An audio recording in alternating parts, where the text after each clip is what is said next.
ॐ सहना भवतु सहनौ भुनक्तु सह वीर्यं करवावहै तेजस्विनावधीतमस्तु मा विद्विषावहै।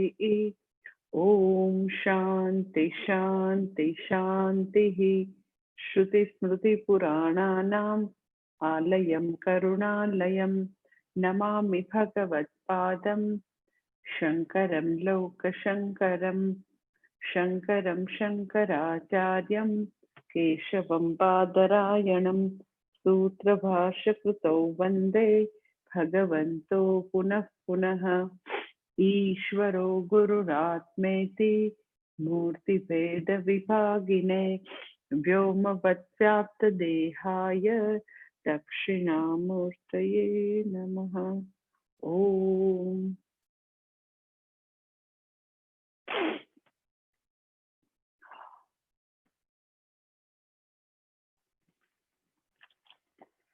ચોથો અધ્યાય 18મા શ્લોકથી કરું છું.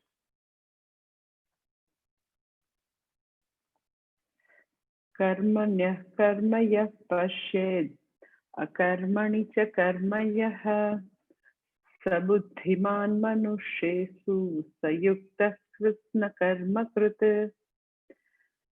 યસ્ય સર્વે સમારંભાઃ કામસંકલ્પવર્જિતાઃ જ્ઞાનાગ્નિદગ્ધકર્માણં તમાહુઃ પંડિतं બુધાઃ त्यक्त्वा कर्मफलासङ्गं नित्यतृप्तो निराश्रयः कर्मण्यभिप्रवृत्तोऽपि नैव किञ्चित् करोति सः निराश्रयतचित्तात्मा त्यक्तसर्वपरिग्रहः शारीरं केवलं कर्म कुर्वन्नाप्नोति किल्बिषम्.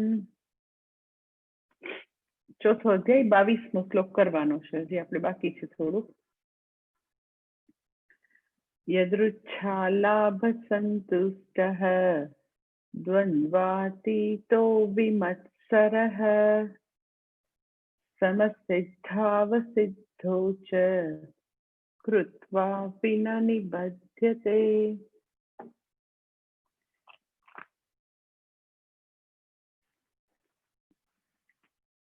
ગઈકાલે આપણે જોયું કે ભગવાન જ્ઞાનનિષ્ઠ વ્યક્તિનું વર્ણન કરવાનું ચાલુ રાખે છે કે છે વ્યક્તિ જે છે એ તો કે યદૃચ્છાલાભ સંતુષ્ટઃ ઈશ્વર ઈચ્છાથી જે કાંઈ પ્રાપ્ત થાય,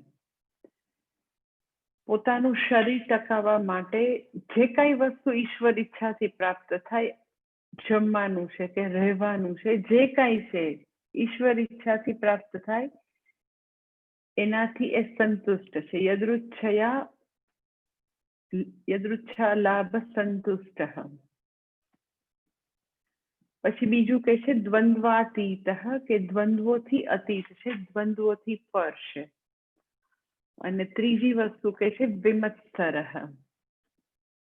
એટલે ગઈકાલે મેં તમને વાત કરી કે આઈધર વિવિધિશા સંન્યાસી માટે આ બધું કે ઓર વિદ્વત સંન્યાસી માટે.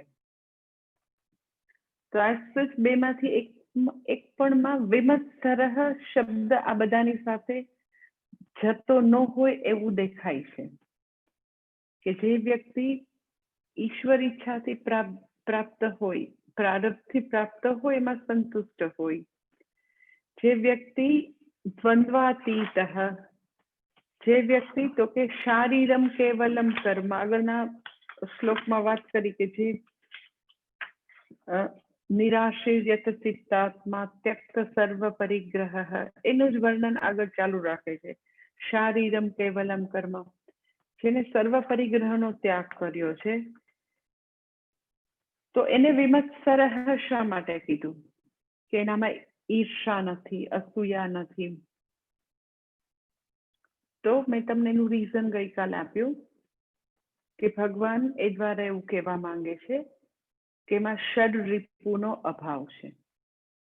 તો પછી વિમત્સર શબ્દ શા માટે વાપર્યો? તો એટલા માટે કે મુમુક્ષુને પોતાના જીવનમાંથી, સાધકને પોતાના જીવનમાંથી એઝ સચ છ રીપુને દૂર કરવા ઘણા અઘરા છે. કામ, ક્રોધ, લોભ, મદ, મોહ બધું દૂર કરવું ખરેખર મુશ્કેલ છે. પણ માત્સર્ય જે છે એ સૌથી મુશ્કેલ છે. એટલા માટે વિમત્સરઃ શબ્દ વાપર્યો. તો ગઈકાલે આપણે કામ, ક્રોધ અને લોભ જોયું. કામ, ક્રોધ, લોભ, પછી તો કે મદ અને મોહ, અને છેલ્લું માત્સર્ય. મદ એટલે શું? તો કે વ્યક્તિ પોતાના જીવનમાં કંઈક સિદ્ધિ પ્રાપ્ત કરે, દુનિયા જેને સફળતા કે એવી કોઈક વસ્તુ પ્રાપ્ત કરે, તો એવું બનતું હોય છે ઘણા લોકોના કેસમાં કે સફળતા પચાવી અઘરી પડી જાય. દુઃખમાં લોકો ઘણી બધી નમ્રતા, ઘણા બધા એ લોકો એના પગ જમીન પર હોય. વ્યક્તિ જે છે એનામાં ઘણી બધા માનવીય મૂલ્યો હોય, પરંતુ ઘણી બધી સફળતા પ્રાપ્ત થાય, નાની ઉંમરમાં પ્રાપ્ત થાય, તો ઇન્વેરિયેબલી વ્યક્તિને આવા પ્રકારનો મદ આવી જાય કે હું જ કરી શકું, મેં જ કર્યું, મારાથી જ સિદ્ધ થાય. એટલે આપણે જેને સફળતાનો નશો કહીએ એવો ચડી જતો હોય છે, ધેટ ઇઝ કોલ્ડ મદ. એવો આડંબર આવી જાય, મિથ્યાભિમાન આવી જાય. એવા લોકો જે છે એ બીજાને તુચ્છ પણ ગણવા માંડે, મદ આવી જાય એટલે. એટલે એવા લોકો આવું કહેતા હોય કે હા, બધું દુનિયામાં ખરીદી શકાય, હું આમ કરું તો આવી રીતે આને ફિટ કરી શકું, આને હું ખરીદી શકું. એવી એની આખી ભાષા બોલવાની, એના શબ્દો ભાષા એની ફરી જાય, એની બોડી લેંગ્વેજ ફરી જાય. પોતાના જ સગાવાલા સાથે પણ એનો વ્યવહાર ઘણો બધો બદલાઈ જાય. એ બધો મદ છે. મદ ક્યાંથી આવે બેઝિકલી? તો આપણને એવું લાગે કે વ્યક્તિને એવું થાય મારા જેવું કોઈ નહીં, હું તો બહુ મહાન, હું તો બહુ સક્સેસફુલ. એટલે આપણને એવું લાગે કે કંઈક એને ખરેખર બહુ જ કોન્ફિડન્સ એનાથી આવે છે. તો ખરેખર આપણને આશ્ચર્ય થાય. મદ જે છે એ બેઝિકલી સ્વવિષયક લઘુતા ગ્રંથિમાંથી આવે. આપણને બહુ વિચિત્ર લાગે, પણ ઇન્ફિરિયોરિટી કોમ્પ્લેક્સ એટલો વધારે હોય, હું બરાબર નથી, હું કંઈ પ્રાપ્ત કરી શકું એવું મને ન લાગતું હોય, એ લોકોમાં મદ બહુ આવી જાય. એટલે સફળતા એવું નથી બધા પચાવી ન શકે, પણ જે લોકોને ખૂબ જ લઘુતા ગ્રંથિ હોય એ લોકોને માટે સફળતા પચાવી આવી અઘરી થઈ જાય. એટલા માટે બીજાને તુચ્છ ગણે. એટલે જેટલી ઇન્ફિરિયોરિટી કોમ્પ્લેક્સ વધારે હોય એ જનરલી આવી સુપેરિયોરિટી કોમ્પ્લેક્સ તરીકે બહાર આવતી હોય. એટલે લોકો સ્વસ્થતાથી, સરળતાથી, સરખી રીતે સફળતાને પચાવી નથી શકતા, કારણ કે અંડરનીથ આવું કંઈક હોય એટલે મદ આવી જાય. આપણને એવું થાય કે અચ્છા એ બધા પાસે આમ એવી શક્કી મારે કે મારા જેવું કોઈ નહીં, મેં જ કર્યું, તો એમાં વાંધો શું છે? તો ઇન્વેરિયેબલી જે લોકોને મદ આવી જાય, સફળતાનો નશો ચડી જાય, તો ઇન્વેરિયેબલી લોકો ધર્મની મર્યાદાનો લોપ કરતા હોય. એટલા માટે મદ છે ને રીપુ કીધું છે. ષડ રીપુમાં મદને ગણેલું છે. કામ, ક્રોધ, લોભની લાઈનમાં મદને મૂકેલ છે, કારણ કે વ્યક્તિને એટલી બધી સક્સેસ ન મળી હોય ત્યાં સુધી એ અધર્મની રાહ પર ચાલવાનું શરૂ નહીં કરે. પરંતુ જ્યારે આવી સફળતા મળી જાય તો એને એવું થાય કે હું બધું જ કરી શકું, હું બધાને ખરીદી શકું, હું બધા જ કાયદા કાનૂન જે છે એને હું ખિસ્સામાં લઈને ફરું, મારા રીતે હું તો સરકારમાં બધા કાયદા કાનૂનને ટ્વિસ્ટ કરી શકું, તરોડી મરોડી નાખું, આમ કરું તેમ કરું, એવો નશો છવાઈ જાય. એટલે ધર્મની મર્યાદાને ઇન્વેરિયેબલી લોકો ઓળંગતા હોય. પછી તો કે અધર્મની રાહ પર ચાલવા માંડે.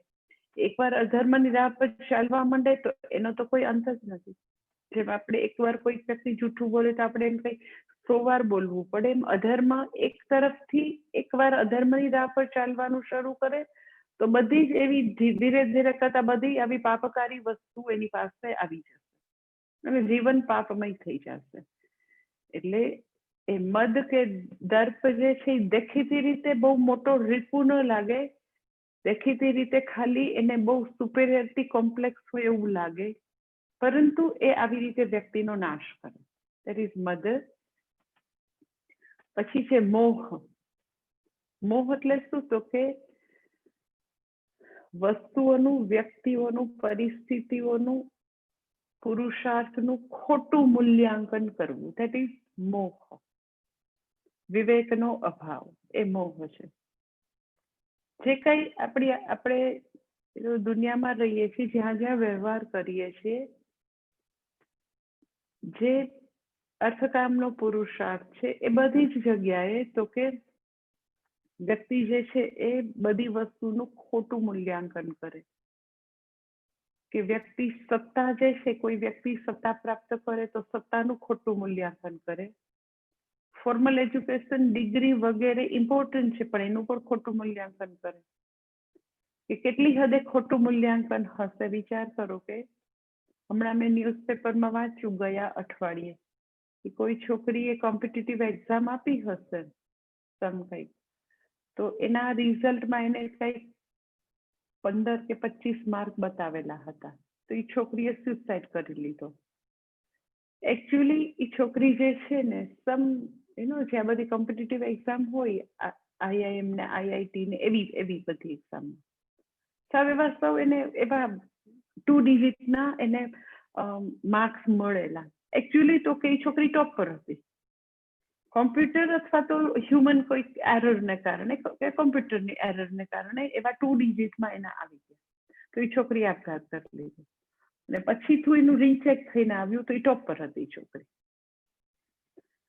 તો તમે ખાલી વિચાર કરો કે એના તો રીઝન ઘણા બધા હોઈ શકે, પણ મને એવો વિચાર આવે કે ધેટ ઇઝ કોલ્ડ મિથ્યા મૂલ્યાંકન. કે બાળકને એના દિમાગમાં એ કેટલું બધું ઘુસાડેલું હશે કે અગર તમને આવું ફોર્મલ એજ્યુકેશનમાં આવા જગ્યાએ તમને એડમિશન ન મળે તો તમારી લાઈફ તો નકામી છે. કેટલી નકામી? તો કે તમે જીવવાની બી લાયક નથી. એટલે 10માના રિઝલ્ટ પછી આવી રીતે ઘણા એવા તમે કિસ્સા સાંભળ્યા હશે, આપઘાત કરે. 12માના રિઝલ્ટ પછી, કોમ્પિટિટિવ એક્ઝામ પછી. તો એવું મિથ્યા મૂલ્યાંકન, આવું અનનેસેસરી, આવું સુપર ઇમ્પોઝિશન, જે વસ્તુનું જેટલું વેલ્યુ નથી, આટલી બધી વધારે વેલ્યુ આંકવાનું આવ્યું ક્યાંથી?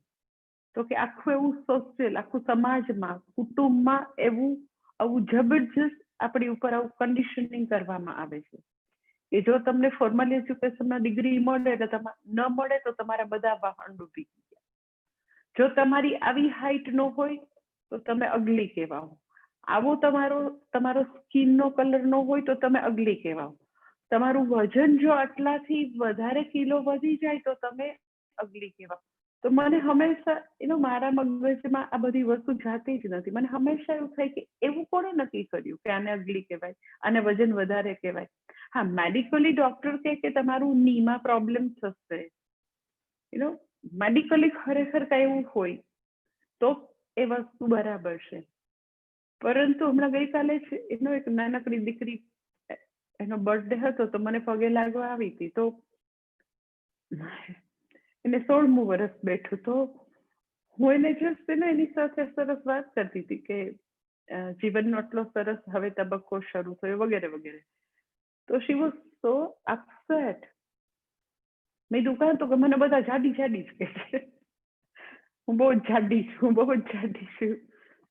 એટલે મેં કીધું જે બી કહેતા હોય ને મારી પાસે લઈ આવજે, કારણ કે એ બધા લોકોને કંઈક ટ્રીટમેન્ટની જરૂર છે.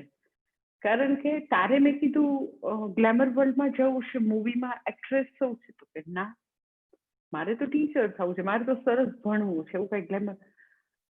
તો મેં કીધું જે લોકોને ગ્લેમર વર્લ્ડમાં જવું હોય એ લોકોને સોયના નાકામાંથી પસાર થવું હોય. આપણે સીધી સાદી જિંદગી જીવવાની છે. એટલે આપણે કોઈ દિવસ વજનની ચિંતા નહીં કરવાની. જ્યાં સુધી ડોક્ટર ન કહે ત્યાં સુધી આપણે સરસ હેલ્ધી ફૂડ ખાવાનું, આપણે એક્સરસાઇઝ કરવાની, રોજ 24 સૂર્ય નમસ્કાર કરવાના, સવારે 12, સાંજે 12. આપણે આપણી રૂટીન એક્સરસાઇઝ કરીએ, સારું ફૂડ લઈએ, બપોરે સૂઈએ નહીં, એટલે આપણું તો બોડી એકદમ જ હેલ્ધી જ રહેવાનું છે. પરંતુ હું અત્યારે જોઉં કે ખાસ કરીને છોકરીઓને, સ્ત્રીઓને એટલું બધું સમાજ તરફથી જબરજસ્ત જન્મો જન્માંતરથી, ખરેખર વર્ષોથી એવું જબરજસ્ત કન્ડિશનિંગ કે આને બ્યુટી કહેવાય, આવું જે છે તો આવું તો રહેવું જ જોઈએ. એટલે એ બધું કોણે નક્કી કર્યું અને કેમ બધા લોકો એવું પહેરી લે છે કે આ બ્યુટી કહેવાય અને આમ જ જીવાય? એટલે એવું તો સ્ત્રીઓની લાઈફમાં એવી હજારો વસ્તુઓનું કન્ડિશનિંગ. હમણાં હું 2-3 દિવસ પહેલા એક પ્રોફેશનલ એક લેડી છે, છોકરી, એની સાથે વાત કરતી હતી. ખૂબ જ હાયર એવી પ્રોફેશનલ ડિગ્રી એની પાસે છે, બહુ સારી પોસ્ટ ઉપર એ કામ કરે છે. તો મેં એને કીધું કે બેન, હવે તારે 3-4 મહિનામાં બાળક આવશે તારી ઘરે, તો હવે પછી તારે એના માટે તારી જાતને મધર બનવા માટે ફિઝિકલી, મેન્ટલી, ઇમોશનલી તૈયાર કરવાનું છે. કામનું પ્રેશર, કામનું ભૂત ઓછું કરવાનું છે. As a professional person you don't have big choice. કારણ કે આટલી સારી આપણી કેરિયર હોય તો હું એમાં એવું નથી કહેતી કે એ મૂકી દેવાય.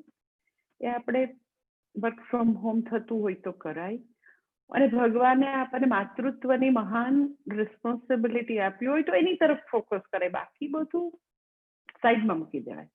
કારણ કે માતૃત્વ જે છે જીવનનો સૌથી મહાન તબક્કો છે, તો એને તું એન્જોય કર. 3-4 મહિના પછી તું માં બનીશ તો એને તું માં, તો એને મિથ્યા મૂલ્યાંકન, બધું આવું કન્ડિશનિંગ, સુપર ઇમ્પોઝિશન કેટલી હદે આપણી બધાની લાઈફમાં, ખાસ કરીને સ્ત્રીઓ, ગૃહિણીની લાઈફમાં કેટલી હદે હોય. નાના માતાજી એમ કે જે હાઉસ હોલ્ડ વર્ક જે છે, કચરા પોતા, કપડા, વાસણ, રસોઈ, એ ન કરીએ તો તમને ખબર છે તો એમ બધાને કેવું લાગે? I have to prove my self all the time કે આઈ એમ વેરી ગુડ વાઇફ, હું બહુ જ સારી ડોટર ઇન લો છું, આ છું તે છું. એ કેવી રીતે મારે પુરવાર કરવાનું? તો કે આ બધી જ ફ્રન્ટમાં મારે A+ ગ્રેડ લાવીને. તો એવું કોણે કીધું? એવું કન્ડિશનિંગ ક્યાંથી આવ્યું? એટલે બહુ બધી આપણે આપણી લાઈફને જોઈએ કે એવું આખા સર્વત્ર સમાજથી આવું કન્ડિશનિંગ છે. હ્યુમન બિંગ માત્ર ને, ખાલી સ્ત્રીઓને નહીં, બહુ બધા એરિયામાં મનુષ્ય માત્ર ઉપર કન્ડિશનિંગ છે કે બહુ પૈસા એટલે બહુ સારું. તો એ બી ક્યાંથી કન્ડિશનિંગ? એ શું છે? હું ટોલ્યું બહુ પૈસા એટલે બહુ સારું કહેવાય. દાઉદ ઇબ્રાહિમ પાસે પણ બહુ પૈસા છે, પણ કેવું છે? બહુ પૈસા, બહુ મોટું મકાન, બહુ મોટી ગાડી, બહુ આવા બધા ગેજેટ, સારા, બહુ એમ કે રિયલ ડાયમંડના ઘરેણા પહેર્યા છે. તમે જો કયો એવો એરિયા છે આપણી લાઈફનો? સંબંધો પૂછો, પૈસા પૂછો, ડિગ્રી પૂછો, આપણું જે કઈ દુનિયા જેને સક્સેસ કહેશે એ બધું પૂછો, ક્યાં કન્ડિશનિંગ નથી. અને કન્ડિશનિંગ કેવું? તો કે સૌ મિથ્યા, ટોટલી બધાએ ઉપજાવી કાઢેલું કે આને બ્યુટી કહેવાય, અને આ પૈસા વાળા એટલે સારા કહેવાય, અને આ મોટી ગાડી એટલે સારું કહેવાય. બધે મિથ્યા મૂલ્યાંકન, બધે સાવ ટોટલી અવિચાર સિદ્ધ વસ્તુ. ક્યાંય યથાર્થ વસ્તુ એઝ ઇટ ઇઝ જે છે એવું દર્શન ક્યાંય નથી, ક્યાંય નહીં. અને અનફોર્ચ્યુનેટલી આપણે બધા વિચાર વિના એ બધી વસ્તુને ગ્રહણ કરતા જ રહીએ. એટલે આગે સે ચલી આતી હે, લોકો એમ કે આમ એટલે બહુ સારું કહેવાય. એટલે આપણે વિચાર વિના એ બધા ગાડરિયા પ્રવાહમાં જોડાયા જ કરીએ. ધેટ ઇઝ કોલ્ડ મોહ. જે વ્યક્તિ માંથી મોહ ચાલ્યો ગયો ક્યારે કહેવાય? તો કે પોતાની વિવેક શક્તિનો ઉપયોગ કરે. બધે જ આવું સર્વત્ર ઇન્ડિવિજ્યુઅલ લેવલે, આખું સમાજના લેવલે, વ્યક્તિ સમષ્ટિના, ઇન્ડિવિજ્યુઅલ, ટોટલ બધા લેવલે ભરપૂર કન્ડિશનિંગ છે, ભરપૂર આવું મિથ્યા મૂલ્યાંકન છે બધે જ. આપણે વિચાર વિના કઈ ગ્રહણ કરવું નહીં. વિચારીને બધી વસ્તુઓ જે છે, બધા પૈસા પાછળ પાગલ બનીને દોડતા હોય તો આપણે વિચારું કે એક માણસને કેટલી જમીન જોઈએ, એક માણસને ખાવા કેટલું જોઈએ, અને જીવન પર્યંત મને કેટલું જોઈએ મેક્સિમમ. તો એવો બધો વિચાર કરવો, ધેટ ઇઝ કોલ્ડ, વ્યક્તિ પોતાની વિવેક શક્તિ, વિચાર શક્તિનો હંમેશા ઉપયોગ કરે છે, ધેટ ઇઝ કોલ્ડ તો કે મોહ નિવૃત્તિ. એટલે ષડરિપુને એક કરીને સાધકે પોતાના જીવનમાંથી આ બધા દુશ્મનોને દૂર કરવા જોઈએ. ક્યાં ક્યાં કન્ડિશનિંગ છે, ક્યાં ક્યાં આવું અનનેસેસરી મિથ્યા મૂલ્યાંકન છે, સુપર ઇમ્પોઝિશન છે, તો એ બધી વસ્તુને તો કે વ્યક્તિ એમાંથી પોતાની જાતને મુક્ત કરી શકે. ધેટ ઇઝ કોલ્ડ મોહ. અને છેલ્લું છે માત્સર્ય. તો એઝ સચ આ બધી વસ્તુનું તમને રીઝન ખબર પડે કે બહુ બધી બાઇન્ડિંગ ડિઝાયર છે, કારણ કે બેઝિક અપૂર્ણતા છે. આપણે એ જન્મ સમયનું કેપિટલ છે સેન્સ ઓફ લાઈફ, અધૂરપ લઈને આવ્યા છે, માટે બાઇન્ડિંગ ડિઝાયર છે. પછી ઈચ્છાઓ પૂરી નથી થતી, માટે ક્રોધ છે. બહુ બધું અનકોન્શિયસ નું ધારણ છે, માટે ક્રોધ છે. તો તમે જો બધાના તમને રીઝન મળશે. અધૂરપ છે એટલે ઈચ્છા છે, ઈચ્છા પૂરી નથી થતી માટે ક્રોધ આવે છે. બહુ બધી ઈચ્છાઓ પૂરી થઈ, બહુ બધું ભેગું થયું તો વ્યક્તિ ઇન્સિક્યોર છે, બહુ બધું આવ્યું તો વધારે ઇન્સિક્યોર થઈ વ્યક્તિ, તો છૂટતું નથી એટલે લોભ છે. એટલે તમને લોભનું બી કારણ ખબર પડે કે વ્યક્તિ ખૂબ જ ઇન્સિક્યોર છે, વ્યક્તિ ઇમેચ્યોર છે એટલે લોભ છે. તો તમને જો બધે રીઝન મળશે. પછી મદ શું કામ છે, તો કે આવી રીતે ખૂબ જ લઘુતા ગ્રંથિ છે. મોહ શા માટે છે, તો કે વિવેકનો ઉદય નથી થયો, વિચાર નથી કરતી વ્યક્તિ એટલે મોહ છે. માત્સર્યનું કોઈ રીઝન જ નથી. શા માટે જેલસી છે, માત્સર્ય એટલે ઈર્ષા, તો એનું કઈ રીઝન જ નથી. આ બધાના તમને રીઝન શાસ્ત્ર વર્ણવે. માત્સર્ય કે ઈર્ષાની વાત આવે તો શાસ્ત્ર એનું તો કઈ રીઝન છે જ નહીં. કે માત્સર્ય એટલે શું, તો કે પર ઉત્કર્ષમ દ્રષ્ટવા સંજાયમાન સંતાપ. બીજાનો ઉત્કર્ષ જોઈને મને સંતાપ થાય, ધેટ ઇઝ કોલ્ડ માત્સર્ય. એ ઈર્ષા છે. તો બીજાનો ઉત્કર્ષ જોઈને મને શા માટે સંતાપ થાય, મને શા માટે જલન થાય, તો એનું શું રીઝન છે. પાછું બીજામાં કોઈ અનનોન વ્યક્તિ છે એના માટે જેલસી વ્યક્તિને નથી થતી.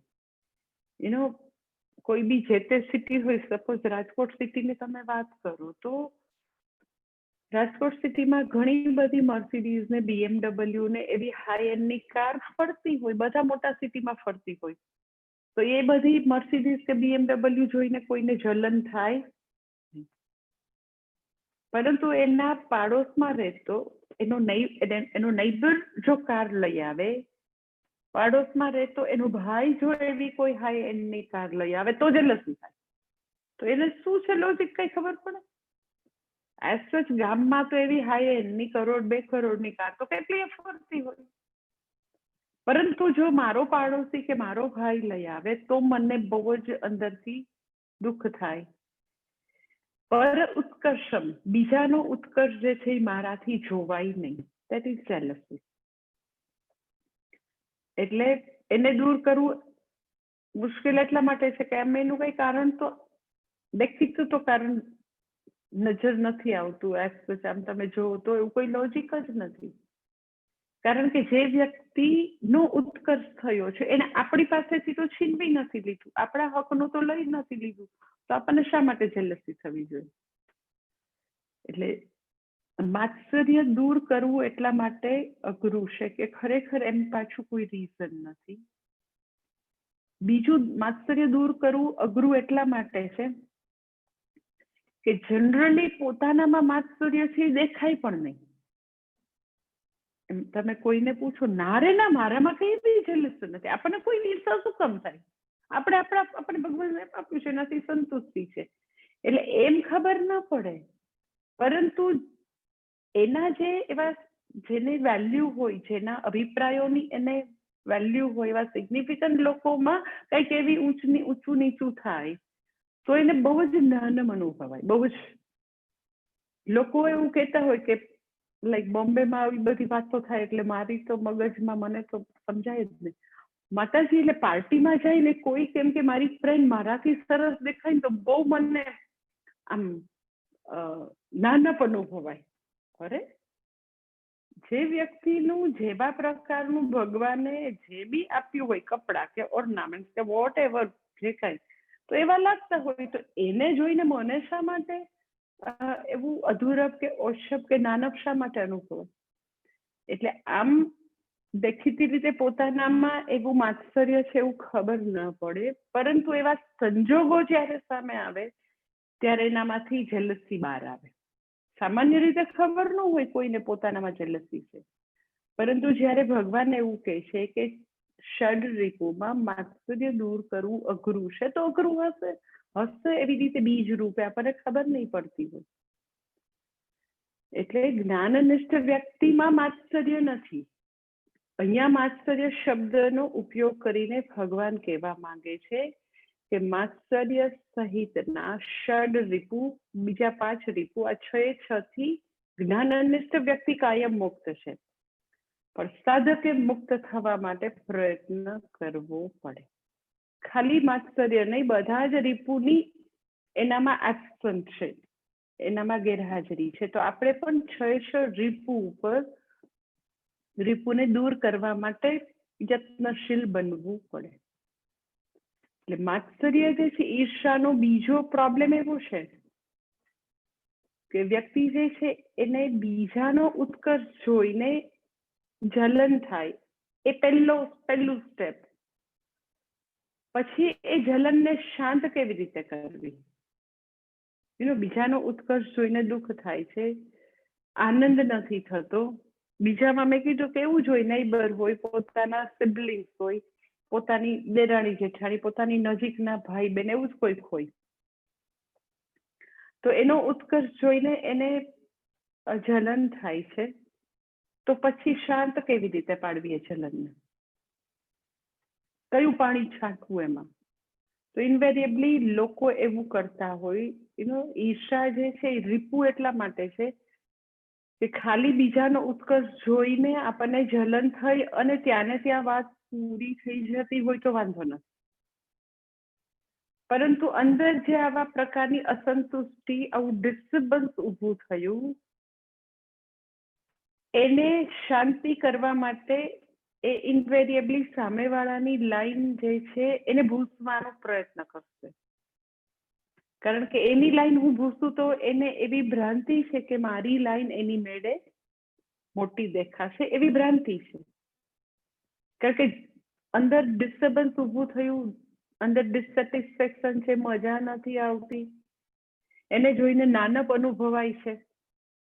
એ વ્યક્તિ તો કે એવી એમ એને લાગે કે એકદમ આમ થ્રેટ જેવી લાગે, કાતો છો. તો બહુ બધી વાર એવું હોય કે એના મનમાં બી કાંઈ ન હોય સામેની વ્યક્તિને, પણ આપણે અંદર આપણી પોતાની એવા પ્રકારની મનોભૂમિકા હોય, એટલે આપણને એવું લાગતું હોય. તો પછીનું સ્ટેપ એવું આવે, ઈર્ષા પછીનું સ્ટેપ અસૂયાનું આવે.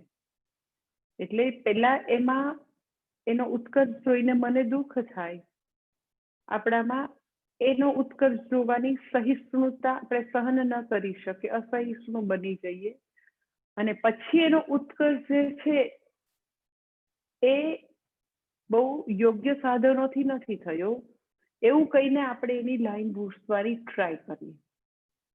એમ કે એને ગાડી લીધી, બરાબર છે, હવે તો બ્લેકના પૈસા હોય ને ક્યાં પાર પાડે. લગ્નમાં એવો મોટો જગન કર્યો, કોઈ એમ કે ને કે બાપરે બાપ, ત્યાં તો 2000ની ડીશ હતી ડિનરમાં અને 50 આઈટમ હતી. હા હોય ને, બ્લેકના પૈસા એ લોકો ક્યાં ઠેકાણે પાડે? લગ્નમાં જ પાડે. એ જે બોલવાનું આવ્યું, એવી જે લૂઝ કોમેન્ટ આવી, અગર આપણે આપણી જાતને પૂછીએ ક્યાંથી આવી એ લૂઝ કોમેન્ટ? શું આપણને ડેટા છે કે એને બ્લેકના પૈસા વાપર્યા? તમે એવું કે હા માતાજી 100% છે ડેટા, તો હું એગ્રી થાવ કે ચલો તમારી પાસે ડેટા છે, તમે એના ચાર્ટર્ડ એકાઉન્ટન્ટ છો, તમને ખબર છે બધું. તો મને હવે આગળ એ સવાલ પૂછવો છે કે એ સત્ય છે તો પણ મને શું કામ બોલવું પડે? I tell you, it is very subtle સાધના છે. જીભની સાધના છે, મનની સાધના છે કે શા માટે છે. ઓકે, એનામાં 1000 બુરાઈ છે, પણ મારે શા માટે બોલવું પડે? એમાં મારી જાતને પૂછવું છે કે મારે શા માટે બોલવું પડે. દુનિયામાં એમાં 1000 બુરાઈ છે, તો બહુ બધા લોકોમાં બુરાઈ છે ને મારામાં બી છે. તો મારે એની એવી ગોસિપ, એવી પંચાત, એ જે હકીકત છે એને ઉજાગર શા માટે કરવી પડે? એના છિદ્રોને મારે શા માટે બોલવા પડે? બસ આ એક વસ્તુમાં આઈ ટેલ યુ, લોકો વિચાર કરે ઓનેસ્ટલી નો, તમે દિવાળી ઉપર સાફ સફાઈ, પોતાના મનની સાફ સફાઈ આ એકમાં કરો. તમે એકમાં કે કોઈનું પણ વિશે એવું ઘસાતું બોલવું, એની મર્યાદાઓને ઉજાગર કરવી, બહાર પાડવી, એ મારી અંદરથી ક્યાંથી આવે છે? બસ આટલું જ.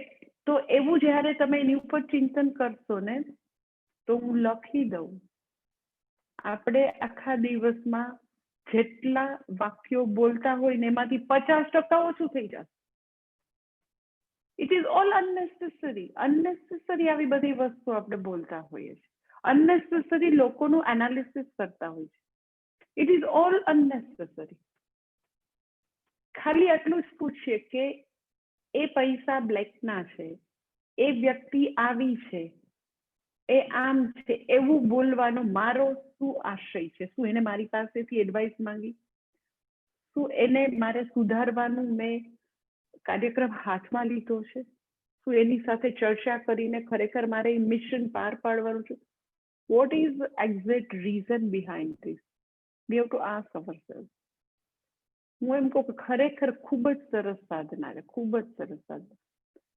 બીજાની બુરાઈ કરીને આપણે અનનેસેસરી જે વાણીના લેવલે પાપ બાંધવાનું છે એ તો બંધ થશે જ થશે. કારણ કે મનમાં છે ત્યાં સુધી પાપ નથી, પણ એવા વાક્યો જ્યારે બોલીએ છે એ કર્મ છે, વાચિક કર્મ છે. વાચિક કર્મ છે અને વાચિક કર્મનું પાપ અને પુણ્ય બંને છે. તમે કોઈ માટે એવા મધુર શબ્દો બોલો કે એના ઘા રૂઝાઈ જાય, એને યોગ્ય સમયે તમે સાંત્વનના 2 શબ્દો કહો તો એનું ખૂબ પુણ્ય છે. સારી વાણીનું સુનૃતામ કે એને બહુ જ પુણ્ય છે. તો એની સાથે પાપ પણ હોય જ ને. તો એ પાપથી તો બચી જ શકાશે 100%. પણ મને એનાથી બી વધારે રસ હોય તો એમાં રસ છે કે જ્યારે વ્યક્તિ આવી વાણી બોલવાનું બંધ કરે, આવું બહાર જોવાનું બંધ કરે, તો એવી પછી પૂરી પોસિબિલિટી છે કે પોતાની અંદર જોવે, સ્વનું એનાલિસિસ કરે અને સ્વ ઉપર ફોકસ કરે. મને અલ્ટિમેટલી મને એ જોઈએ છે કે પારકી પંચાયત, પારકી એનાલિસિસ, આ બધું બોલ કરવાનું. તમે એમ કે પણ ના, પણ હું તો મારી દીકરીની જ વાત કરતી હતી. તો મેં એવું બી જોયું છે કે પોતાના લાઈક એડલ્ટ આવા બાળકો કે જે પરણી ગયા છે, પરણવાના હોય, એના વિશે પણ માતા પિતા બીજા બધા પાસે ઘણી બધી બુરાઈ કરતા હોય, કારણ કે એ લોકો એને એવું લાગતું હોય કે એના કયામાં નથી. તો હું એકવાર એક બેન સાથે વાત કરતી હતી તો મને કે પણ માતાજી એમ કે એટલું એમ કે બાળકો જે છે, પરણી ગયેલા બાળકો, એટલું એમ કે દુઃખ ભર્યું આપણી સાથે વ્યવહાર કરે તો પછી કહું તો ખરું જ ને હું બધાને. તો મને એ પૂછવું છે કે બરાબર છે, ચલો તમને બહુ દુઃખ થયું દેરાણીના વ્યવહારથી, સાસુના વ્યવહારથી, બાળકોના વ્યવહારથી, અને તમે જે બોલો છો એ હકીકત છે. કઈ તમે એની અંદર મરી મસાલા ભેળવેલા નથી. જે દુઃખ તમે અનુભવો છો એ જ તમે કહો છો. પણ મને પૂછવું છે કે એનાથી કોણે તમારું દુઃખ દૂર કરી દીધું? મને જાણવું છે. તમે ગુરુ પાસે કીધું તો કોઈ પ્રોબ્લેમ નથી, કે તમે કોઈ થેરેપિસ્ટને કીધું તો આ બે વ્યક્તિને હું બાકાત રાખું કે થેરેપિસ્ટ ખરેખર હેલ્પ કરી શકે, બહુ તકલીફ હોય તો ગુરુ હેલ્પ કરી શકે. પણ મને પૂછવું છે કે અનનેસેસરી એવી રીતે લોકોને પોતાના દુઃખ જે છે બીજા પાસે રડવાની, એક એવી સિમ્પથી ગેઇન કરવાની એક એવી હેબિટ હોય છે, બુરાઈ કરવાની હેબિટ હોય છે. એટલે એ જે કે છે એવું જ એનું વર્તન એના પુત્રવધુએ કર્યું હોય, દીકરીએ કર્યું હોય, દીકરાએ કર્યું, હું ના નથી પાડતી, પરંતુ એવું કરવાથી ગેઇન શું છે? એટલે મેં બેનને કીધું તો એનાથી શું તમને પ્રાપ્ત થાય? તો એમ કે અંદર દુઃખ હોય તો હળવું કેવી રીતે કરું? તો હું તમને એનો જવાબ આપું છું કે જ્યારે પોતાની પ્રિય વ્યક્તિઓથી દુઃખ થાય તો દુનિયામાં રોદણા રોવાથી દુઃખ દૂર નહીં થાય. ઇફ એટ ઓલ તમને કરવું છે તો તમે ભગવાન પાસે બેસીને પ્રાર્થના કરો. સૌથી જબરજસ્ત કોઈ શક્તિ આપનાર હોય તો ઈશ્વર છે, પ્રેયરમાં તાકાત છે. ત્યાં તમે બેસીને ડાયરીમાં લખો અને ભગવાનને તમે રડીને જે કેવું હોય કયો. ત્યાં બેસીને રોજ કરતા 5 માળા વધારે કરો. પરંતુ ફ્રેન્ડને કીધું, પાડોશીને કીધું, કામવાળા બેનને કીધું, વગેરે વગેરે જેને બી કીધું, કહેવાની હેબિટ હોય એટલે એકદમ જ દિલ ભરાઈ ગયું છે એટલે એને એવું થયું જલ્દી જલ્દી ખાલી કરી નાખું. તો મને એ કહેવું છે તમને કે અગર એ દુઃખ સાથે આપણે રહીએ તો શું થાય, એનો એકવાર તો અનુભવ કરો તો શું થાય. ગુજરી નહીં જવાય. જ્યારે આપણે 2 વર્ષના 2.5 વર્ષના હતા ત્યારે બી ઘણી બધી એવી પીડાજનક પરિસ્થિતિમાંથી પસાર થયા તો બી ભગવાને એવી સરસ આપણને પ્રોટેક્શનની ડિવાઇસ આપી હતી કે બધું દુઃખ ત્યારે બી અનકોન્શિયસમાં જતું રહ્યું હતું. તો અત્યારે તો આપણે સમજદાર છીએ, પરિપક્વ છીએ, એડલ્ટ છીએ, આપણને દુઃખને કેવી રીતે હેન્ડલ કરવું ખબર છે. તો બીજાને કહેવાથી પોતાની પુત્રવધુનું દુઃખ, દીકરાનું દુઃખ, દીકરીનું દુઃખ બીજાને કહેવાથી શું હાંસલ થાય? એટલે એ બી આપણી સમાજની આ બહુ જ મોટી, એમાંય મને એવું કહેવામાં દુઃખ થાય પણ બહેનોની બહુ મોટી નબળાઈ હોય છે, ખૂબ જ. એટલે એનાથી કઈ ગેઇન નથી. પછી એવું તમે હકીકત કહેતા કહેતા ક્યારે એમાં મરી મસાલા એડ થશે, ક્યારે આપણે એમાંથી ખરેખર બુરાઈ કરવામાં એવું ન હોય છતાં બોલવામાં આપણે ઉતરી જશું, આપણી વાતને જસ્ટિફાઈ કરવા માટે ક્યારે ફ્રીડમ લઈને બીજી 10 વસ્તુ એડ કરી દેશું જે ખરેખર બની ન હોય. કારણ કે બીજા લોકો સિમ્પથી તો જ આપણને આપણી માટે પેલી કરે કે આપણે એમાં વધારે મસાલા એડ કરીએ તો લાઈક કે મૂવી વાળા ને સિરિયલ વાળા ને બધા શું કરે, એકદમ વસ્તુને મોટી બનાવે તો બધાને લાગે ને. તો એવી જ રીતે ક્યારે પછી આપણે અસત્યનો આશરો લઈ લેશું આપણને ખબર નહીં પડે. પણ અલ્ટિમેટલી મને તો એટલું જ કેવું છે કે ભગવાન સિવાય કોઈ આપણું દુઃખ દૂર નહીં કરે. એટલે સૌથી મોટું કરી શકાય તો ડાયરી લખી શકાય, પ્રાર્થના કરી શકાય. સૌથી મહાન વસ્તુ કોઈ હોય તો પ્રાર્થના કરી શકાય. પ્રાર્થનાથી એવી તાકાત આવશે કે આઈ ટેલ યુ કોઈને કહેવાની જરૂર જ નહીં પડે. ડાયરી રાઇટિંગથી એટલી તાકાત આવશે કોઈને કહેવાની જરૂર જ નહીં પડે.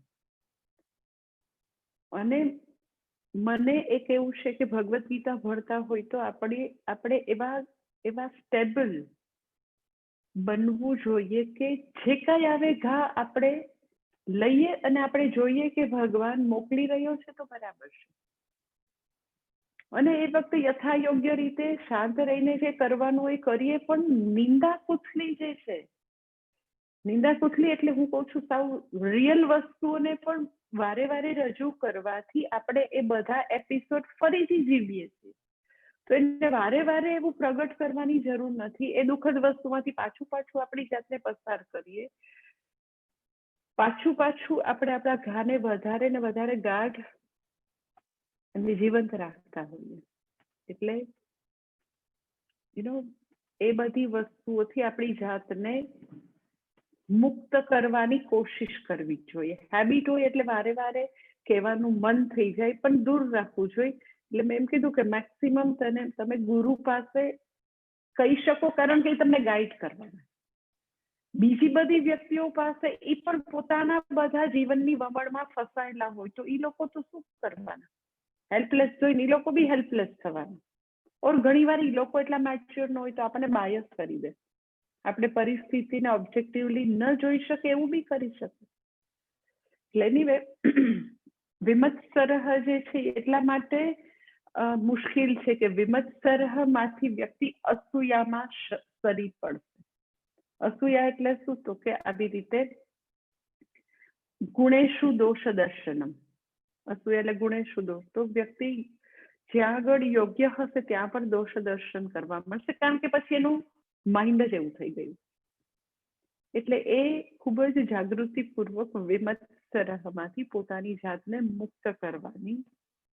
જ્યારે જ્યારે જેલસી થાય બીજાની કંઈક વસ્તુ જોઈને, એની જ્વેલરી જોઈને, સાડી જોઈને, મકાન જોઈને જેલસી થાય, તો અમે સ્ટુડન્ટ્સ માટે અમે આ જેલસી વિષય બહુ જ લેતા હોય બાળકોની શિબિરમાં, ટીનેજરની શિબિરમાં. તો અમે લોકો કાયમ એમ કે જેલસી થાય તો વાંધો નહીં, પણ જેલસી દૂર કરવા માટે જે અંગે જેલસી થઈ હોય ને એ પ્રાપ્ત કરવા માટે હાર્ડ વર્ક કરવા માંડાય. આપણને આ વસ્તુ બહુ ગમે છે, એનો પહેલો નંબર આવ્યો એટલે જેલસી થાય છે, ઓકે, તો આપણે વધારે મહેનત કરવા માંડીએ. એની લાઈન ટૂંકી કરવાથી આપણી લાઈન મોટી નહીં થાય, આપણે કઈ કોઈની લાઈન ભૂસી નહીં શકીએ.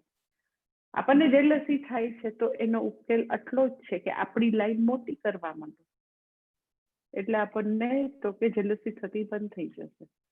એટલે જ્યારે જ્યારે પર ઉત્કર્ષમ દ્રષ્ટવા, બીજાનો ઉત્કર્ષ જોઈને સંજાયમાન સંતાપ, સંતાપ થાય તો એ પ્રાપ્ત કરવા માટે લેજિટિમેટ રીતે તો કે વસ્તુ પ્રાપ્ત કરવા માટે પ્રયત્ન કરવો જોઈએ, નહીં કે જેલસી, નહીં કે અસૂયા, નહીં કે ઈર્ષા. તો વ્યક્તિને જે જોઈતું હોય મળી શકે. એટલે ભગવાન કહે છે કે આવી જ્ઞાનનિષ્ઠ વ્યક્તિ જે છે એ તો કે આ બધાથી મુક્ત છે, વિમત્સરહ ષડ રિપુથી મુક્ત છે.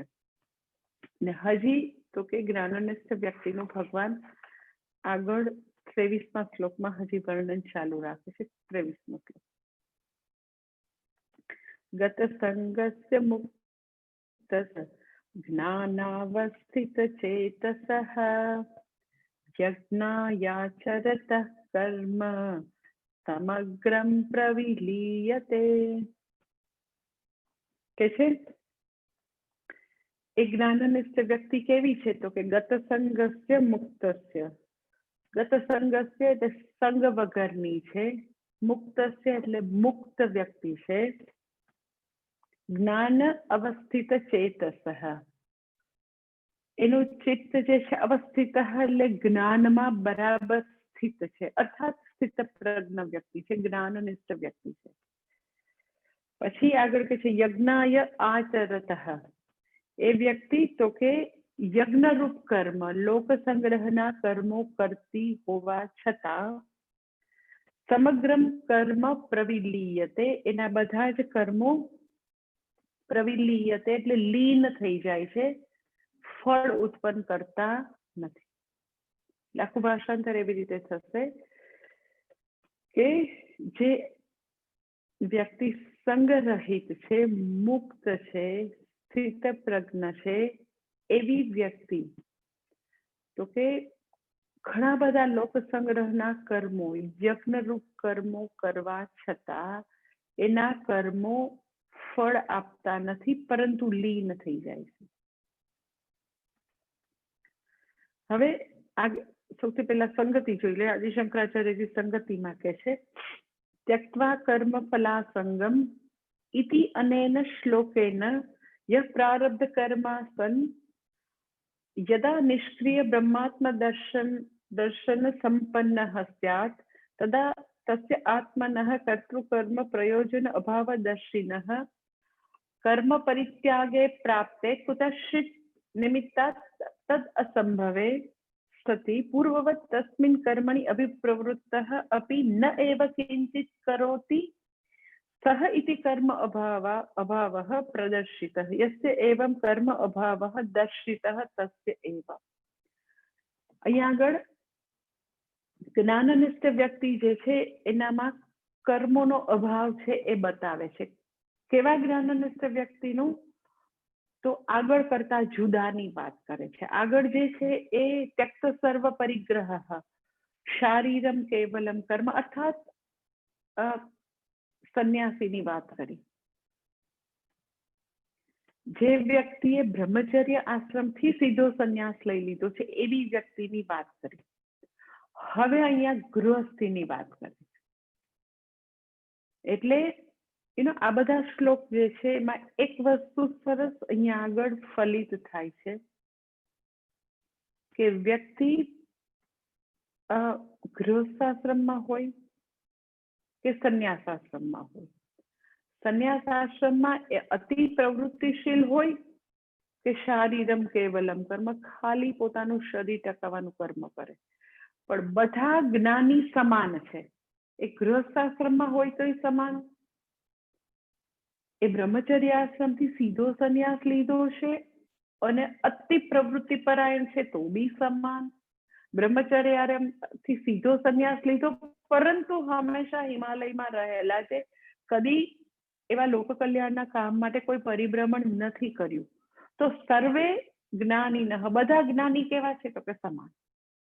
એટલે જ્ઞાનનિષ્ઠ વ્યક્તિ ચાહે ગૃહસ્થાશ્રમમાં હોય ચાહે સંન્યાસાશ્રમ, જ્ઞાનને કોઈ ફરક નથી પડતો કયા આશ્રમમાં છે, કે એના પ્રારબ્ધ અનુસાર કેવી પ્રવૃત્તિ કરે છે, એ ખૂબ પ્રવૃત્તિ કરે છે કે નથી કરતા, જ્ઞાનને એની સાથે કોઈ સંબંધ નથી એ કહેવા માંગે છે. માટે આ બધા શ્લોક લાઈનમાં છે. એટલે અહીંયા આગળ ગૃહસ્થીની વાત કરે છે. પહેલી વાત એવા ગૃહસ્થી છે કે જે ગૃહસ્થી ના એવા પ્રારબ્ધ કર્મ હોય કે એને પોતે ઓલરેડી ગૃહસ્થાશ્રમમાં હોય અને એને ગુરુની પ્રાપ્તિ થઈ હોય, ગુરુ પાસેથી શાસ્ત્ર શ્રવણ મનન નિધિધ્યાસન કરેલું હોય અને ત્યાં જ એને ગૃહસ્થાશ્રમમાં જ એ વ્યક્તિને જ્ઞાન પ્રાપ્ત થયું, જ્ઞાન નિષ્ઠા પ્રાપ્ત થઈ. પરંતુ અહીંયા આગળ કહે છે પરંતુ કુતશ્ચિત નિમિત્તાત, એવા બધા નિમિત્ત છે કે એ વ્યક્તિ માટે કર્મ પરિત્યાગ શક્ય ન હોય. લાઈક મીરાબાઈ છે, નરસિંહ મહેતા છે, જનક રાજા છે, કે જે લોકો બધા ગૃહસ્થી હતા, કે મીરાબાઈ ગૃહસ્થી છે પણ કુતશ્ચિત નિમિત્તાત, નરસિંહ મહેતા કુતશ્ચિત નિમિત્તાત કર્મ પરિત્યાગ તો કે અસંભવે, કુતશ્ચિત નિમિત્તાત તદ અસંભવે સતી પૂર્વવત તસ્મિન કર્મણિ અભિપ્રવૃત્તઃ અપી. જ્ઞાન પહેલા જેવી રીતે કર્મમાં અભિપ્રવૃત્ત ડૂબેલા હોય. શા માટે ડૂબેલા હોય તો કે એને બાળકો છે, ઘણા બધા ઘર ગૃહસ્થીના કામ છે, એમાં પહેલા બી ડૂબેલી છે, ગુરુ મળ્યા, જ્ઞાન પ્રાપ્ત કર્યું, પછી એવા સંજોગો છે કે એમાંથી નીકળી શકે એમ નથી, તો કે ત્યાં જ રહીને એ બધા પોતાના પૂર્વે કરતા હોય કામ એ કામ ચાલુ રાખે છે. કયા પૂર્વે કામ કરતા હોય તો કે નેચરલી પોતાને જે ભગવાને રોલ આપેલો હોય એ રોલના બધા કામો ચાલુ જ હોય. મા તરીકેનો રોલ હોય, પિતા તરીકેનો રોલ હોય, સિબ્લિંગ્સ તરીકેનો રોલ, દીકરા દીકરી તરીકેનો રોલ હોય, તો એ બધા રોલના જે કર્મો હોય એ કર્મો બજાવવાનું એને ચાલુ રાખ્યું હોય. ખાલી એનો ફરક શું છે તો કે પોતે ગૃહસ્થાશ્રમમાં છે ને ગૃહસ્થાશ્રમમાં એને જનક રાજાની જેમ જ્ઞાન પ્રાપ્ત થયું, નિષ્ઠા પ્રાપ્તિ થઈ, તો હવે પછી તો કે એ બધા કર્મો કરવાનું પોતાની લાઈફમાં ચાલુ રાખે છે. કયા કર્મો તો કે આ બધા જ કર્મો. જે વૈદિક વ્યક્તિ હશે તો પંચયજ્ઞ કરતી હોય, નિત્ય નૈમિત્તિક કર્મો કરતી હોય, પોતાના કર્તવ્ય કર્મ આવી રીતે જે રોલ પ્લે કરવાના તો એ બધા જ કર્મો કરવાનું એ વ્યક્તિ ચાલુ રાખે છે, છતાં પણ કોઈ પણ કર્મોથી એ લેપિત થતી નથી. એ બધા કર્મોથી હંમેશા એ અસંગ છે એ અહીંયા કહેવા માંગે છે. એટલે સંગતિમાં આટલું આદિ શંકરાચાર્યજી વર્ણવે છે કે જેવી રીતે બધા વિવિધિશા સંન્યાસી છે એ કર્મો જ્ઞાન થાય તો કર્મોથી મુક્ત છે, પાપ પુણ્યથી મુક્ત છે, વિદ્વત સંન્યાસી તો કે આવા પાપ પુણ્ય અને કર્મોથી મુક્ત છે, એના બધા કર્મો તો કે જ્ઞાનાગ્નિમાં બળીને ભસ્મ થઈ જાય, તો પછી ગૃહસ્થીનું શું? એ લોકો બિચારા સંસારમાં પોતાની જે કઈ ફરજ બજાવે છે એની સાથે જ્ઞાન પ્રાપ્ત કરે, તો પછી એ બધા એના આગામી કર્મો, જે બધા ક્રિયમાણ કર્મો, બધા જે કર્મો એ કરે જીવે ત્યાં સુધી, તો એને પાછા સંસારના ચક્રમાં ફર્યા કરવાનું, કારણ કે પોતે બધા કર્તવ્ય કર્મો બજાવે છે. તો કે ના ના ના, ભલે ગૃહસ્થ આશ્રમમાં છે નરસિંહ ને મીરા જેવા, પરંતુ ત્યાં પણ તો કે જેવો જ્ઞાનાગ્નિ પ્રગટ થયો તો બધા જ કર્મો બળીને ભસ્મ થઈ ગયા. એ વ્યક્તિ તો કે ગૃહિણી છે, તો ગૃહિણીના કર્મો આખી લાઈફ કરશે તો પણ એ કર્મોથી હંમેશા અસંગ રહેશે. એ કર્મો હવે ફળ ઉત્પન્ન નહીં કરે, એ કર્મો એને ફરી ફરીને પુનરપી જનનમ પુનરપી મરણમના ચક્રમાં નહીં નાખે. એ વ્યક્તિ તો કે ત્યાં ને ત્યાં મુક્ત છે. એ બતાવવા માટે શ્લોક છે, એટલે કે છે ગત સંગસ્ય મુક્તસ્ય. એ વ્યક્તિ ગત સંગ એટલે શું? તો કે એ વ્યક્તિમાં કોઈ પણ પ્રકારનો, આવી ગૃહસ્થી વ્યક્તિ છે, ગૃહસ્થ આશ્રમમાં છે પણ જ્ઞાનનિષ્ઠ છે, પ્રવૃત્તિ પરાયણ જીવન જીવે છે પણ જ્ઞાનનિષ્ઠ છે, તો કોઈ પણ પ્રકારનો ગત સંગ એટલે એ વ્યક્તિમાંથી બધી જ કર્મની આસક્તિ, કર્મફલની આસક્તિ ચાલી ગઈ છે. એ વ્યક્તિને તો કે હવે દેહમાં પણ ક્યાંય આસક્તિ નથી, પોતાના દેહમાં પણ ઓનરશિપ નથી, બધેથી આસક્તિ ચાલી ગઈ છે. ધેટ ઇઝ કોલ્ડ ગત સંગ. કર્મની આસક્તિ નથી, કર્મફળની આસક્તિ નથી. અત્યારે પોતે છે પ્રવૃત્તિ પરાયણ જીવન જીવે છે, ગૃહસ્થાશ્રમમાં છે, પણ સંગ રહિત થઈને ક્યાંય એટલે ક્યાંય કોઈ પણ પ્રકારની આસક્તિમાં એ વ્યક્તિ બંધાયેલી નથી. તો શું એ વ્યક્તિ પોતાની જાતને આમ બધેથી ખેંચી લીધી છે? દીકરામાં નહીં, દીકરીમાં નહીં, ડિટેચ થઈ જાઓ, ડિટેચ થઈ જાઓ. પૂજ્ય સ્વામીજી અમને એમ કહે ને કે તમે લિસ્ટ રાખજો, હું કયા શબ્દો નથી બોલતું, એમાંનો એક આ શબ્દ ડિટેચ શબ્દ જિંદગીમાં ન વાપરે. અહીંયા એને ખાલી એમ જ વાપર્યો છે એટલે હું બોલું છું. ક્યારે યુઝ ન કરે ડિટેચ શબ્દ, કારણ કે એ એટલા માટે ન વાપરે કે ક્યાંય અટેચ થયું હોય તો ડિટેચ થવાનું હોય ને.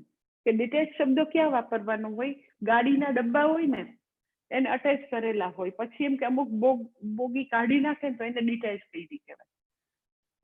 એમ કે આત્મા જે છે એ ક્યાંય આત્માનું હુંનું ક્યાંય જોડાણ શક્ય જ નથી.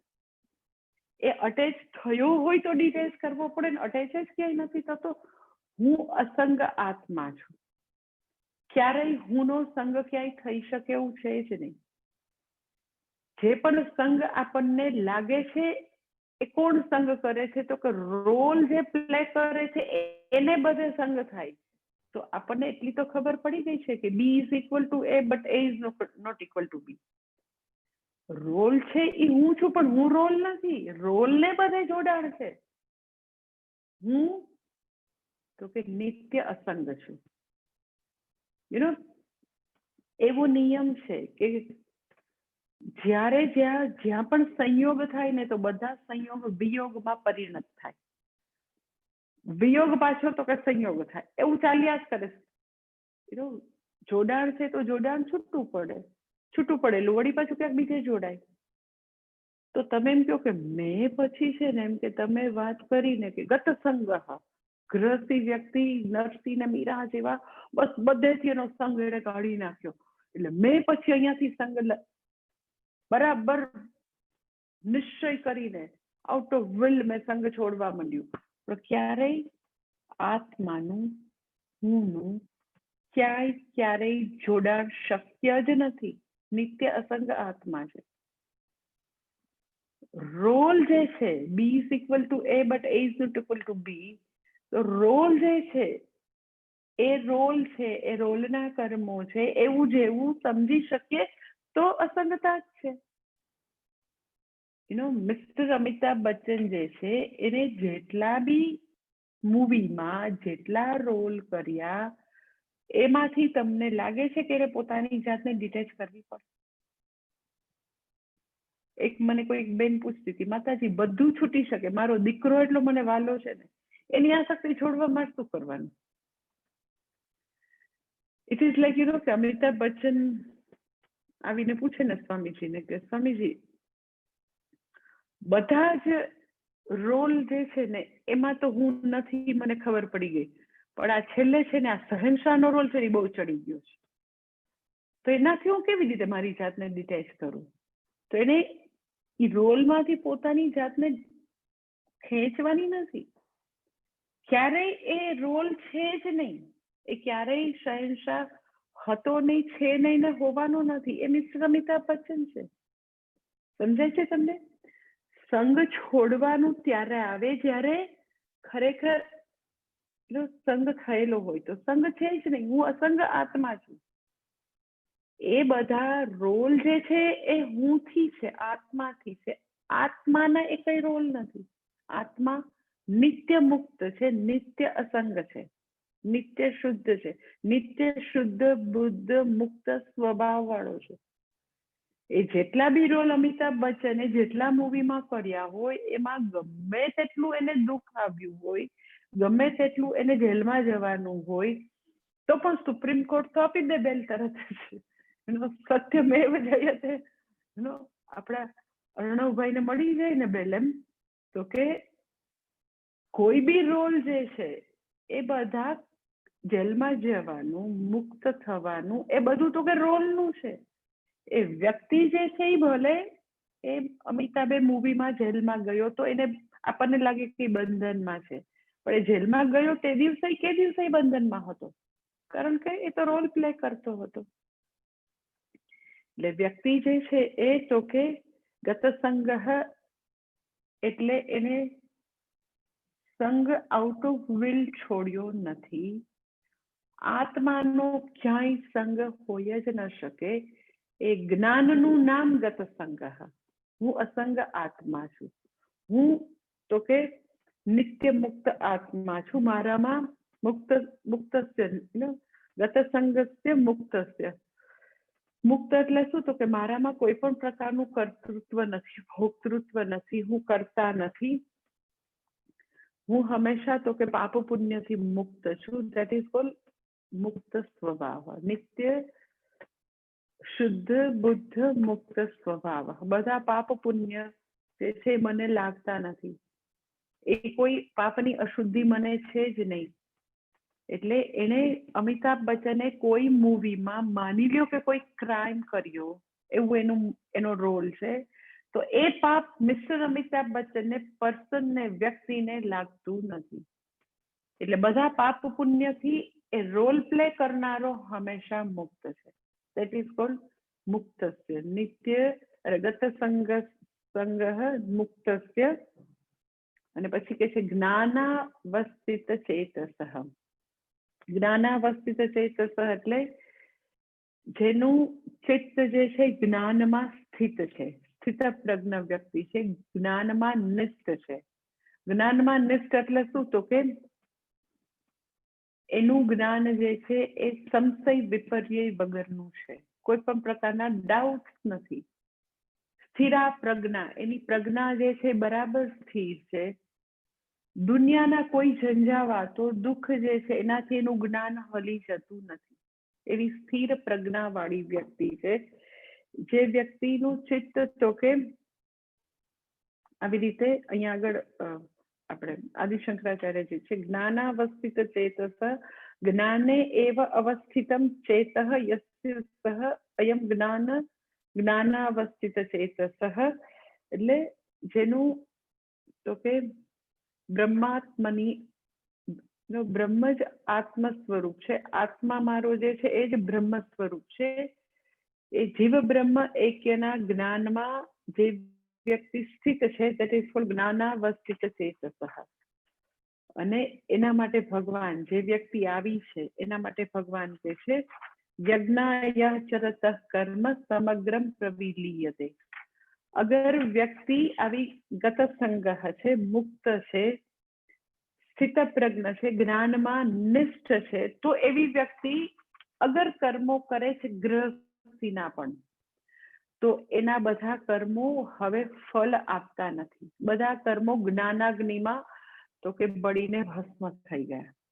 એટલે શું યજ્ઞાય એટલે શું? તો કે યજ્ઞ શબ્દના બે અર્થ છે. પહેલો અર્થ છે કે એ વૈદિક વ્યક્તિ હોય તો પોતે પંચયજ્ઞ કરતી હશે, બ્રહ્મ યજ્ઞ ને દેવ યજ્ઞ ને નૃ યજ્ઞ ને ભૂત યજ્ઞ, એવું બધા યજ્ઞો કરતી હોય, કારણ કે ગૃહસ્થી માટે કમ્પલસરી છે આ પાંચ યજ્ઞો. તો એ પંચયજ્ઞ દ્વારા એને જે કાંઈ પુણ્ય પ્રાપ્ત થાય તો એ પાપ પુણ્ય બંનેથી મુક્ત છે.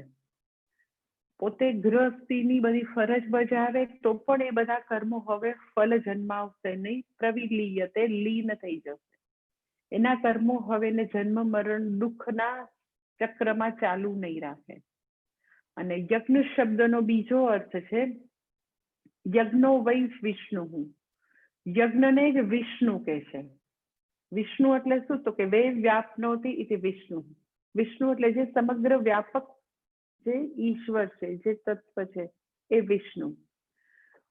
સમગ્ર સર્વવ્યાપક જે વિષ્ણુ છે એના માટેના કર્મો કરવા એ પણ યજ્ઞ કહે છે.